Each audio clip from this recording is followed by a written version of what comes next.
ओम नमः शिवाय। नमस्कार दोस्तों, मैं भावनी मिश्रा अपने चैनल में आप सभी का एक बार फिर से स्वागत करती हूँ। कैसे हैं आप लोग? आशा करती हूँ आप सब स्वस्थ और सुरक्षित होंगे।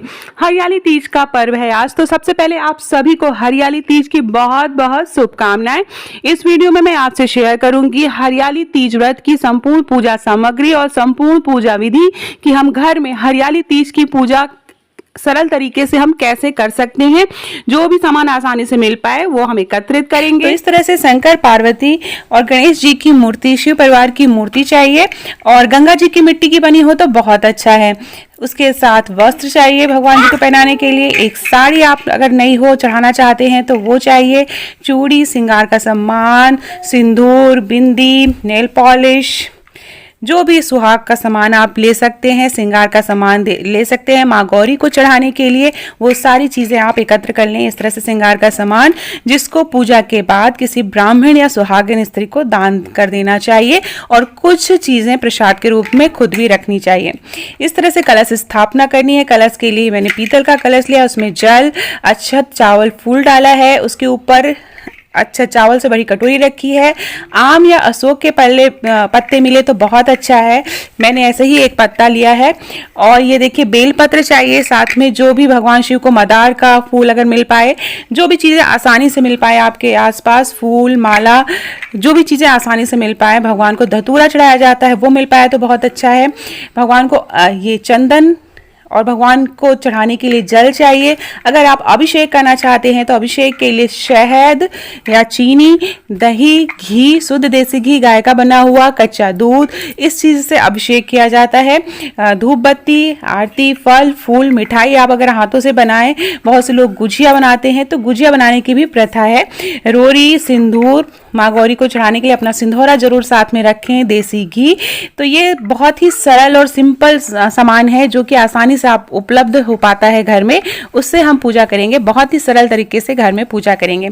शिवलिंग अगर आपके घर में है तो है ठीक है, नहीं तो आप मिट्टी से शिवलिंग बना सकते हैं या गोल प्रतिमा बना के आप उसको शिवलिंग स्वरूप मान सकते हैं। नहीं तो मूर्ति से ही पूजा कर सकते हैं। मूर्ति नहीं मिल पा रही है तो आप फोटो में भी इसी तरह मूर्ति जैसे रखें वैसे आप फोटो रख लीजिए। शिव परिवार की, माता पार्वती, भगवान शिव, गणेश जी की शिव परिवार की फोटो रख लेंगे। ये स्फटिक की शिवलिंग है हमारे घर में तो मैं इसकी पूजा करूंगी। आप इसकी जगह जो है मिट्टी की शिवलिंग भी बना सकते हैं। नहीं हो पाए तो आप जो भी प्रतिमा है या फोटो है या मूर्ति है आप उस पर ही भगवान शिव को सारी वस्तुएं चढ़ा के पूजा कर सकते हैं। तो सबसे पहले कलश स्थापना करेंगे। कलश स्थापना करने के लिए चावल लेंगे, चावल से अष्टदल कमल बनाएंगे। अष्टदल कमल बनाने के बाद उसके ऊपर कलश स्थापना करेंगे। उसके ऊपर चावल से भरी कटोरी रखेंगे और एक दीपक जला के रखेंगे। बहुत से लोग इसके ऊपर नारियल भी रखते हैं कलश स्थापना में। सबसे पहले गंगा जल से आचमनी करेंगे। तो मैंने एक चौकी ली है, चौकी के ऊपर लाल रंग का वस्त्र बिछाया है, स्थान को पवित्र किया है और उसके बाद भगवान की प्रतिमा रखी है। आप यहाँ पे फोटो भी रख सकते हैं। भगवान शिव को जल अर्पित करेंगे।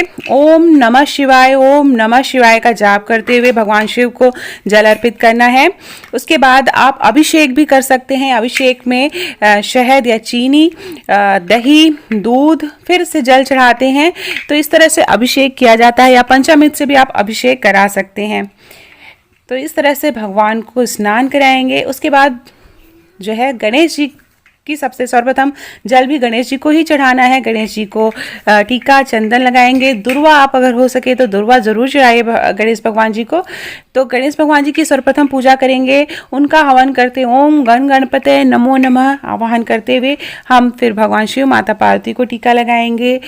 जो हमने कलश स्थापना की है वहाँ पे हम रोरी से टीका लगाएंगे। इस तरह से जो भी पत्ते हैं उसमें टीका लगाएंगे। ओम नमो शिवाय, ओम नमः शिवाय का जाप करते रहना है। माँ गौरी को याद करते रहना है। अपने सुहाग को अमर रखने की भगवान से प्रार्थना करती रहनी है। अगर जो चीज़ें न मिल पाए आप एकदम सिंपल सरल तरीके से भगवान को सच्ची श्रद्धा से जो भी चीज़ें उपलब्ध हो पाए उसमें पूजा करिए।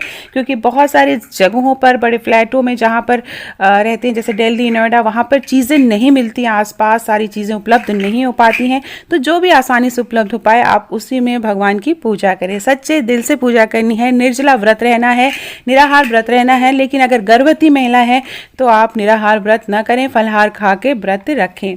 आप अगर बीमार हैं, आपका ऑपरेशन हुआ है, तो भी आप जल ग्रहण करके फलाहार करके व्रत रखें। भगवान को पुष्प अर्पित करेंगे। भगवान सबसे पहले गणेश भगवान जी को हमने दुर्वा चढ़ाया, उसके बाद बेलपत्र चढ़ाएंगे, फूल चढ़ाएंगे, उसके बाद भगवान शिव को बेलपत्र चढ़ाएंगे। 5, 7, 11 इस संख्या में हमें बेलपत्र चढ़ाना है। बेलपत्र चढ़ाने के बाद भगवान शिव को टीका लगाएंगे।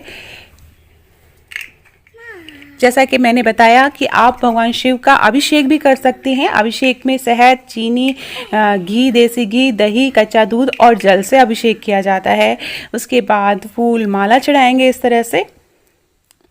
कलश के ऊपर मैंने दीपक जला के रख दिया है, देसी घी का दीपक जला के रखेंगे। भगवान शिव की जो शिवलिंग है वहाँ पर फूल माला चढ़ाएंगे। सफ़ेद रंग का फूल चढ़ाएंगे, लाल रंग का फूल चढ़ाएंगे, वस्त्र पहनाएंगे। तो जो भी अगर पीला रंग का वस्त्र मिल पाए तो बहुत अच्छा है। भगवान शिव को जनेऊ चढ़ाते हैं। भगवान शिव के ऊपर फुलरा भी चढ़ाने की प्रथा है यूपी में पूर्वी यूपी में।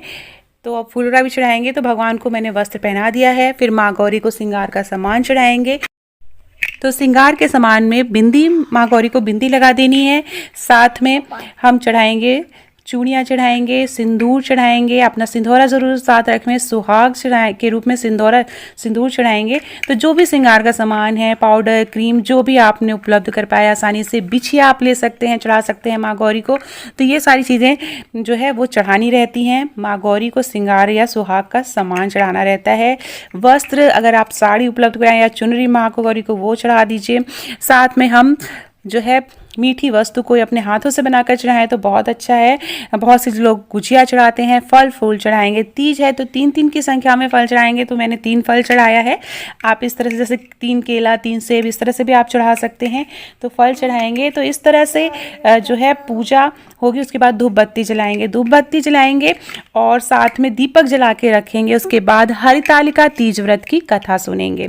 आप किसी पंडित जी से सुन सकते हैं, आप खुद नेट पे देख सकते हैं, या आपके पास किताब है तो हरितालिका तीज व्रत की कथा पढ़ेंगे। कथा पढ़ने के बाद फिर हम आरती करेंगे। सबसे पहले गणेश भगवान जी की आरती करेंगे, फिर भगवान शिव की आरती करेंगे, उसके बाद माँ पार्वती की आरती करेंगे। उसके बाद जो सिंधौरा है, उसके बाद माँ को प्रणाम करेंगे। उसके बाद सिंधौरे, जो आपका सिंदूरा है उससे आप सिंदूर चढ़ाएंगे। अगर आपका जूठा न हो सिंदूरा, नहीं तो आप सिंदूर ऐसे भी चढ़ा सकते हैं। बाजार से जो सिंदूर लाते हैं उसको 7 बार चढ़ाएंगे। उसके बाद 7 बार अपने मांग में लगाएंगे और फिर 7 बार चढ़ाएंगे। तो इस तरह से सुहाग चढ़ाया, जो सुहाग लेना बोलते हैं, इसको सुहाग लेना बोलते हैं। जो बिहार में महिलाएं एक दूसरे को सिंदूर लगाते हैं, नाक से लेके पूरे माथे तक। तो इस तरह से भी आप कर सकते हैं। तो हमारे यूपी में इस तरह से सुहाग लिया जाता है। 7 बार सुहाग सिंदूर चढ़ाएंगे, फिर लेंगे, फिर अपना हाथ धो लेंगे, फिर माँ गौरी को 7 बार सिंदूर चढ़ाएंगे। तो इस तरह से सुहाग लिया जाता है। उसके बाद हम पूजा करके क्षमा प्रार्थना करेंगे। माँ से, भगवान शिव से प्रार्थना करेंगे, हमसे कोई भूल चूक हो गई हो, गलती हो गई हो तो हमें माफ़ करें। और उसके बाद जैसे कि देखिए मैंने साड़ी ली है तो आप साड़ी या वस्त्र चढ़ा सकते हैं, चढ़ा के आप ये किसी को दान दे सकते हैं, आप खुद भी पहन सकते हैं। उसके बाद क्षमा प्रार्थना करेंगे, कोई भी गलती हो गई हो माफ़ करें। पूजा में अगर घर के सभी सदस्य शामिल हो तो बहुत अच्छा है। उसके बाद पति से आशीर्वाद लेंगे, घर के बड़े बुजुर्ग से आशीर्वाद लेंगे। आप फ़ोन करके भी आशीर्वाद ले सकते हैं।